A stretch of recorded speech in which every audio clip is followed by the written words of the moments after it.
ദൈവ തിരുനാമത്തിന് സ്തോത്രം ചെയ്യുകയും സ്തുതിക്കുകയും ചെയ്യുന്നു. കർത്താവിൽ അനുഗ്രഹിക്കപ്പെട്ട ദൈവമക്കളെ, സന്തോഷമുള്ള ഈ നല്ല ദിവസത്തിനായിട്ട് ദൈവത്തെ വാഴ്ത്തുന്നു. ഈ നല്ല ദിവസവും നമുക്ക് ജീവനും ഭക്തിക്കും വേണ്ടതെല്ലാം നമ്മുടെ കർത്താവ് സ്വർഗത്തിൽ നിന്ന് കനിവാർന്ന് തരുമെന്നുള്ള പ്രതീക്ഷയോടെ നമ്മുടെ ആവശ്യങ്ങൾ നിറവേറ്റി തരികയും നമ്മുടെ സങ്കടങ്ങളിൽ നിന്ന് നമ്മളെ വിടുവിക്കുകയും നമ്മൾ പോകേണ്ടുന്ന വഴി കാണിച്ചു തരികയും ഒരിടത്ത് പോലും നമ്മൾ ചതിക്കപ്പെടാതിരിക്കേണ്ടതിന് ആലോചന പറഞ്ഞു തന്നും ദൃഷ്ടി നമ്മുടെ മേൽ വെച്ചും എല്ലാം വഴി നടത്തുന്ന മഹാദൈവത്തിന് നന്ദിയോടെ സ്തോത്രവും സ്തുതിയും മഹത്വവും കരയറ്റിക്കൊണ്ട് ദൈവവചനം കേൾപ്പാൻ തൽപരരായി പ്രതീക്ഷയോടിരിക്കുന്ന നിങ്ങൾക്കെല്ലാവർക്കും ക്രിസ്തുവേശുവിൻ്റെ ധന്യമുള്ള നാമത്തിൽ വിനീതമായ സ്നേഹവന്ദനങ്ങൾ അറിയിച്ചുകൊണ്ട് ഇന്നത്തെ ആത്മീക ആലോചനയിലേക്ക് നിങ്ങളെ സാദരം ക്ഷണിക്കുന്നു.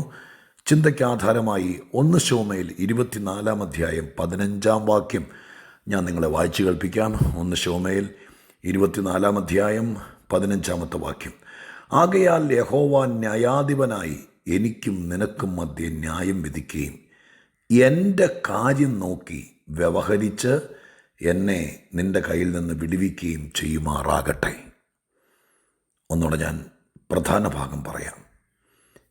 എൻ്റെ ദൈവം എൻ്റെ കാര്യം നോക്കി വ്യവഹരിച്ച് എന്നെ നിൻ്റെ കയ്യിൽ നിന്ന് വിടുവിക്കുകയും ചെയ്യുമാറാകട്ടെ. 1 ശമൂവേൽ 24 അധ്യായത്തിൽ നിന്നാണ് ഇന്നലെയും നമ്മളൊരു വാക്യം വായിച്ച ചില കാര്യങ്ങൾ ഓർത്തത്, ചിന്തിച്ചത്. അതുകൊണ്ട് അതിൻ്റെ പശ്ചാത്തലം വീണ്ടും ഞാൻ പറയാൻ ആഗ്രഹിക്കുന്നില്ല. എങ്കിലും ഈ വാക്യം തെളിഞ്ഞു വരണമെങ്കിൽ 2 വാക്ക് പറയാതിരിക്കാനും നിവൃത്തിയില്ല. ശൗല് ദാവീദിനെ തേടി കാട്ടിലൂടെ വലിയ സഞ്ചാരം നടത്തുകയാണ്.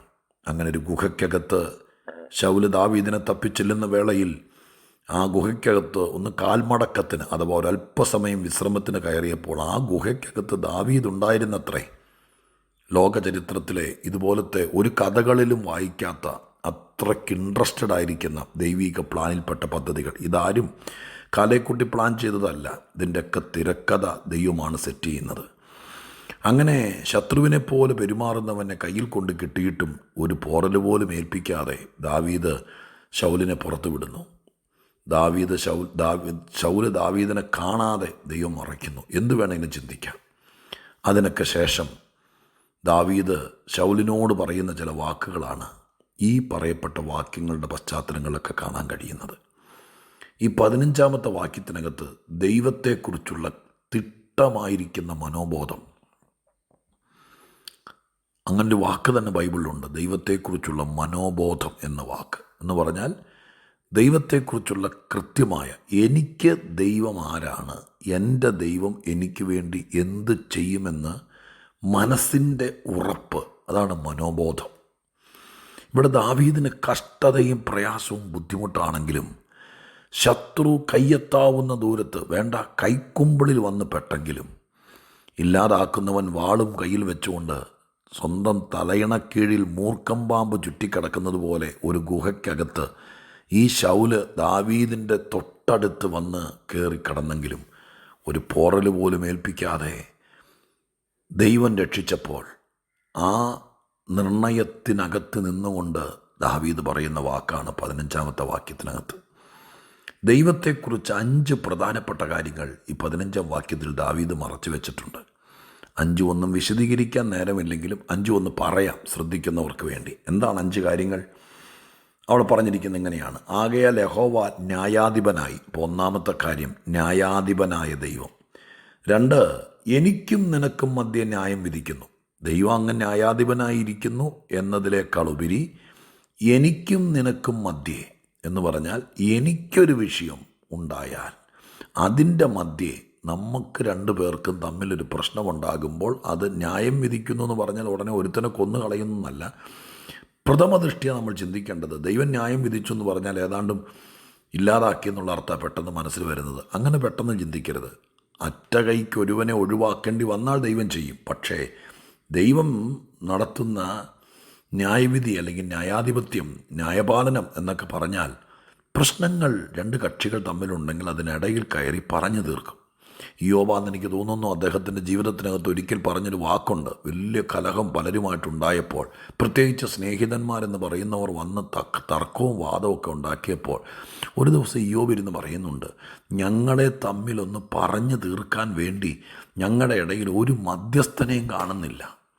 എന്ന് പറഞ്ഞാൽ ഒരു വീട്ടിൽ പ്രശ്നമുണ്ടാകുന്നു, അപ്പനും മക്കളുമായിട്ട് പ്രശ്നമുണ്ടാകുന്നു, ഭാര്യയും ഭർത്താവുമായിട്ട് പ്രശ്നമുണ്ടാകുന്നു, വിശ്വാസിയും സഭാ നടത്തിപ്പുകാരുമായിട്ട് പ്രശ്നമുണ്ടാകുമ്പോൾ ഇതിനിടയിൽ കയറി പക്ഷം പിടിക്കാനല്ല, അങ്ങോട്ടും ഇങ്ങോട്ടും മാറി നിന്നിട്ട് കമൻ്റ് പറയാനല്ല, ഇവരെ രണ്ടുപേരും കൂടി പിടിച്ചിരുത്തി നിങ്ങളെന്തായി കാണിക്കുന്നത്, നിങ്ങൾ ദൈവമക്കളല്ലേ എന്ന് ശാസനയുടെയും തർജ്ജനത്തിൻ്റെയും രൂപത്തിൽ പറഞ്ഞ് കാര്യങ്ങൾ തീർക്കാൻ ഇവരിൽ സ്വാധീനമുള്ള ഒരു ന്യായാധിപനും അഥവാ ഒരു മധ്യസ്ഥനും ഇടനിലക്കാരനെയും കാണുന്നില്ല എന്നത് ഇയ്യോബിൻ്റെ ഒരു വലിയ പ്രശ്നമായിരുന്നു ഇയ്യോബിൻ്റെ കാലഘട്ടത്തിൽ. ഇന്നും അങ്ങനെ തന്നെ പ്രിയപ്പെട്ടവരെ. അഭിപ്രായം പറയാനും കുറ്റം പറയാനും പക്ഷം പിടിക്കാനും നമ്മുടെ പക്ഷത്ത് ചേർന്ന് നിന്ന് നമ്മളോടും പ്രതിയോഗിയുടെ പക്ഷത്ത് ചേർന്ന് പ്രതിയോഗിയോടും പറയാനാണ് കൂടുതലും ആളുകൾ. അങ്ങനെയല്ലേന്ന് ഓർത്തു നോക്കി. നമ്മളെ കാണുമ്പോൾ അയ്യോ നിന്നോട് ഇത് പുള്ളി അങ്ങനെ ഒന്ന് കേട്ടിട്ടുണ്ടെന്നൊക്കെ നമ്മൾ അപ്പുറം കൊണ്ട് പറയും, ഈ പുള്ളിയുടെ കയ്യിലിരിപ്പോൾ അങ്ങനെയാണ് അവരോടും പറയും. അങ്ങനെ മറുകണ്ഠം ചാടിയും ഇരുതോണിയിൽ കാല് വെച്ചും രണ്ടുപേരുടെ പക്ഷം പിടിച്ചും അവനവൻ്റെ ഇമേജ് കളയാതെ, പ്രശ്നത്തിൽ ഇടപെടാതെ, ഒരു ന്യായപാലനം ചെയ്യാതെ, ഒരു മധ്യസ്ഥനാകാതെ, നമുക്ക് വേണ്ടപ്പെട്ടവർ പോലും, നമുക്ക് നമ്മുടെ മേലെ അധികാരമുള്ളവർ പോലും മൈൻഡ് ചെയ്യാതെ വിഷയം വഷളാക്കി വലിച്ചു നീട്ടിക്കൊണ്ടിരിക്കുന്നതാണ് പൊതുവിലെ തത്വം.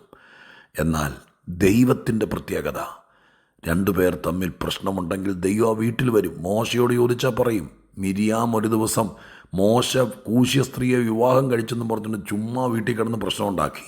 ആരും അപേക്ഷ കൊടുത്തിട്ടല്ല, കോടതിയിൽ കൊണ്ട് ഈ പെറ്റിഷൻ കൊടുത്തതുപോലെ പെറ്റിഷൻ കൊടുത്തിട്ടല്ല, ദൈവം ആ വിഷയത്തിനകത്ത് ഇടപെട്ടു, ന്യായപാലനം ചെയ്തു, ന്യായവിധി നടത്തിയെന്ന്.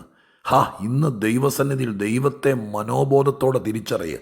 രണ്ടാമത്തെ കാര്യമാണ്, എനിക്കും നിനക്കും മധ്യേ ന്യായാധിപനായിരിക്കും. മൂന്നാമത്തെ കാര്യം, എൻ്റെ കാര്യം നോക്കുന്നു. അതാണ് ഇന്നത്തെ ഏറ്റവും പ്രധാനപ്പെട്ട ചിന്ത. ദാവീദ് പറയുന്നടോ, എൻ്റെ കാര്യം കുറച്ച് നാളായിട്ട് നോക്കുന്നത് ആരാന്നറിയാമോ? എൻ്റെ അപ്പനല്ല, എൻ്റെ സ്പോൺസറല്ല, ഇവിടുത്തെ സർക്കാരല്ല, എൻ്റെ സഭക്കാരല്ല, പിന്നെ എൻ്റെ ജാതിയിലെ തലവന്മാരല്ല, എൻ്റെ കുടുംബയോഗക്കാരല്ല, എൻ്റെ പിള്ളേരുമല്ല, പിന്നെ ആരാടോ എൻ്റെ കാര്യം നോക്കുന്നേ? നിങ്ങളുടെ വാക്യത്തിലൊന്ന് പുകഴാൻ പറ്റുമോ? എത്ര പേർക്കെന്ന് പറയാൻ പറ്റും? കുറച്ച് നാളായിട്ട് എൻ്റെ കാര്യം നോക്കുന്നത് വേറെ ആരുമല്ല, എൻ്റെ വീട്ടുകാർ. എനിക്കൊരു ചിറകുടിഞ്ഞ് പോയതുപോലത്തെ സ്ഥിതി ഉണ്ടായപ്പോൾ അന്നൊക്കെ വന്ന് പലരും പറഞ്ഞു, മോള് പേടിക്കണ്ട, കുഞ്ഞ് പേടിക്കണ്ട, കുഞ്ഞിൻ്റെ കാര്യം ഞാൻ നോക്കിയോളാം, നിൻ്റെ കാര്യം ഞാൻ നോക്കിയോളാം. പലരും വന്ന് പറഞ്ഞില്ലേ. പിന്നെ ആ പോക്കങ്ങ് പോയിട്ട് പിന്നെ കണ്ടോ? ഫോൺ പോലും എടുത്തില്ല, പിന്നെ വീട്ടിലേക്ക് തിരിഞ്ഞു നോക്കിയിട്ടില്ല. പക്ഷേ കഴിഞ്ഞ 10 വർഷമായി, 12 വർഷമായി, 13 വർഷമായി, 15 വർഷമായി, 20 വർഷമായി ആരാ നിങ്ങളുടെ കാര്യം നോക്കുന്നേ? ഞാനീ പറയുന്നത് ഗൗരവമായിട്ട് ചിന്തിക്കണം. സാധാരണ കേൾക്കുന്ന പോലെ കേട്ടുവിടരുത്. ആരാ നിൻ്റെ കാര്യം നോക്കുന്നത്? എല്ലാവരും ഉണ്ടായിരിക്കും, പക്ഷെ കാര്യം നോക്കാൻ ആരും കിട്ടില്ല.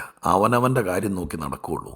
പക്ഷെ ദാവീദ് പറയുന്നു, ഞാൻ കാട്ടിൽ കിടക്കുമ്പോഴും, ഞാൻ വീട്ടിൽ കിടക്കുമ്പോഴും, ഞാൻ ശത്രുവിൻ്റെ ഭീഷണിയുടെ ചോട്ടിൽ കിടക്കുമ്പോഴും, ലോകത്തിൽ പലരും എനിക്കെതിരാകുമ്പോഴും എൻ്റെ കാര്യം നോക്കുന്നവൻ എൻ്റെ ദൈവമാണ്. ഇത് മൂന്നാമത്തെ കാര്യമാട്ടോ.